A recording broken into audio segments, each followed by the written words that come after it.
Joining us in studio today, we have a Bruin and a Dawn. And as a Cal Bear, I can say we'll be the best of friends until October 20th in Pasadena. Then we won't be talking to each other.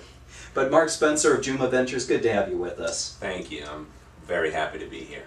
Well, Marc, why don't we just jump right into it? Tell our listeners, what is Juma Ventures?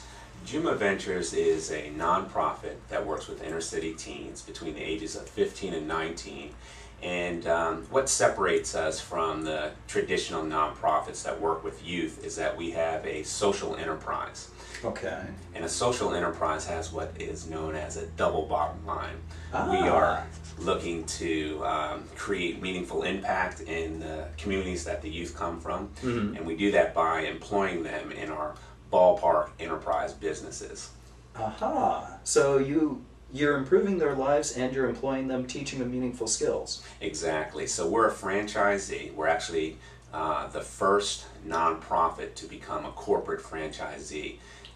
We started a relationship back in the early 90s with Ben & Jerry's. Ah, good old Ben & Jerry's. Ben & Jerry's. So we used to operate the traditional Ben & Jerry's scoop shops, and then we sold those off, and now we're primarily focused on employing our youth in our ballpark businesses where they're vending products and they're also working at cart locations. Oh, so are they like the people who are going up and down the stairs? Ice cream. Yeah, ice cream. Yeah, exactly. Yeah. And when they're not working in the ballparks, they're participating in a comprehensive youth development model where we're teaching them about career opportunities, educational pathways, and we're developing their life skills so that they can transition onto positive adulthood. Listeners, there you have it in a nutshell. Social justice. There it is at work with Juma Ventures. Now, Marc, what drew you to this field and to this group? That's a great question. I consider myself a social activist. I've been working in grassroots kind of social movements since my days at UCLA when I was participating in the anti-apartheid movement there. Oh, yeah. And after graduating from UCLA, I traveled extensively through Africa and other what are known as developing nations. Yeah. And I just grew very passionate about those that are not as privileged or who we consider disenfranchised. So I've been working in the nonprofit arena for almost 20 years now. Wow. Again, listeners, as I say on each and every show, social justice cuts across political lines. There is no one out there who would disagree that we need to help our fellow man.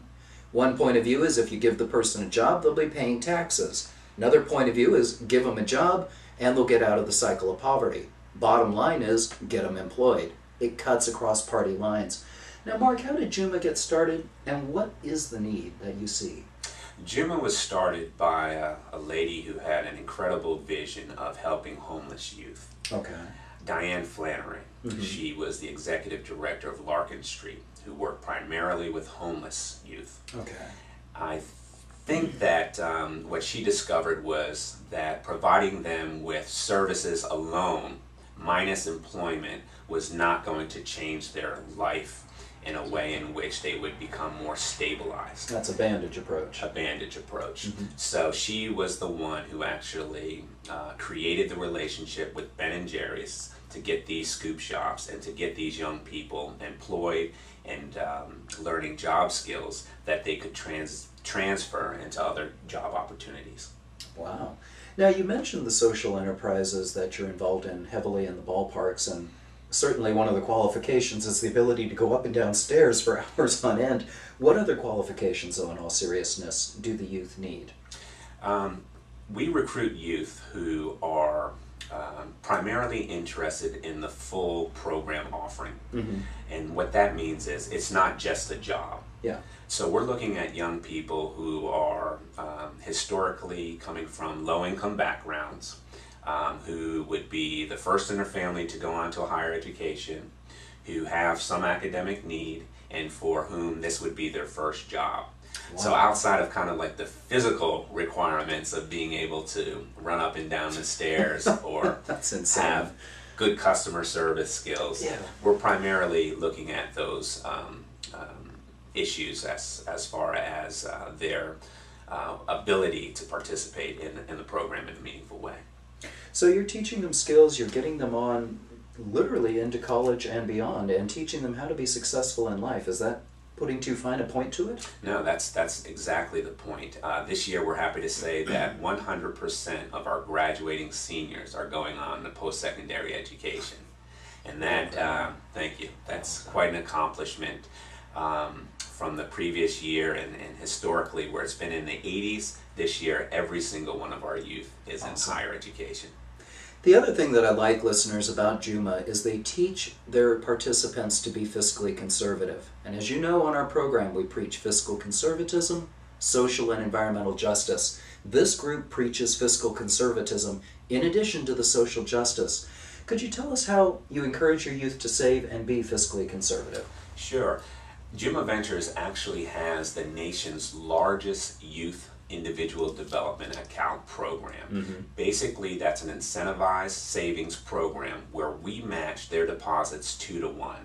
Incredible. In doing that, we're encouraging them to have savings behaviors that are teaching them about the differences between assets and liabilities and getting them into patterns of savings. So most of our youth directly deposit their checks that they earn through their experience in our businesses into their bank accounts, which then they can cash out or expend on assets such as college costs, microenterprise development, or to put towards their home purchase. And believe it or not, we've had 12 young people help their families purchase homes since the program started in the mid-1990s. And what really kicks me, listeners, is that they do focus also on the micro-enterprise. Kiva and other groups do this, but this is really putting your money where your mouth is, and it's helping continue that cycle of social justice. You've given us some of the results, 100% graduation going into college, which is truly commendable. What other results would you share with our listeners around the Bay Area? I would share the fact that we're really focused on looking at what are the barriers to transitioning onto higher education and into careers. So we spend a lot of time assessing our young people and looking at those potential barriers. And so, for example, we're seeing a lot of growth and development around confidence and self-esteem. We're seeing a lot of development around addressing issues around community and domestic violence. And typically what you find is that when young people are accepted into college, particularly youth of color, they don't retain or they don't articulate as high as the mainstream society. So we're looking at those issues while they're at Juma, and what we're finding is that we're doing a terrific job at building up those skill sets and also addressing the self-esteem and confidence issues. That is truly tremendous, listeners. You can do it a variety of ways. Toastmasters is one, but here's Juma pushing the exact same idea for people who might not think of these before. It is a job well done. Mark, tell us about the Field of Dreams event. The Field of Dreams event is our annual fundraiser, and we're fortunate enough to be able to rent out AT&T Park in San Francisco. Wow. We have the whole park to ourselves. It's a fantasy batting type of event. So really? For all ages, young and old, you get up there, you can take your best shot or your best swing out there with some of the Giants alumni that show up for the event. But it's on September 29th. September 29th. From 11 to 4 o'clock. 11 to 4. And tickets can be purchased at www.juma.org.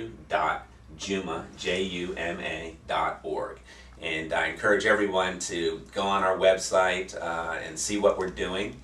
All the information about our programming and the success that we're having is available there.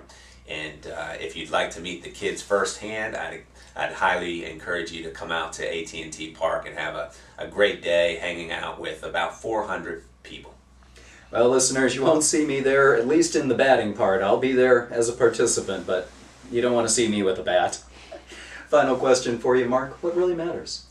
That's a great question. I think what really matters is the work that we're doing with these young people to address them in a way in which is helping them to become social change agents, meaning that they are learning skills around leadership development, they are learning facts and information about social justice, and finding ways in which they can participate in social change in their communities. And that's what really matters.